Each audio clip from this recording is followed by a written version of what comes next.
नमस्कार. तर आजच्या नवीन एपिसोडमध्ये आपल्याला काय बघायला मिळणार आहे, तर चला तर व्हिडिओला सुरुवात करूया. तुम्ही जर आमच्या चॅनल नवीन असाल चॅनलला सबस्क्राईब करू विसरू नका. नवी जन्मी ही सिरियल आता तुमच्यासाठी आम्ही खास घेऊन येणार आहोत. जर तुम्ही आमच्या चॅनलवर कधी आले नसाल तर चॅनलला आता लगेच बघून घ्या. तर बघू शकता की एपिसोडमध्ये काय झालेलं आहे. तर आनंदी ही आता ऑफिस बाहेर गेलेली आहे, म्हणजे तिला काढलेलं आहे कामावरून.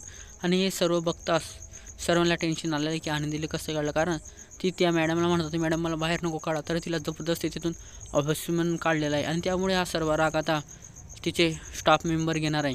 आता आनंदी पुन्हा येणार का काम करण्यासाठी, किंवा ती आता बाहेरच राहणार, असा प्रश्न सर्वांना पडला आहे. व्हिडिओ आवडल्यास लाईक करा, सबस्क्राईब करा.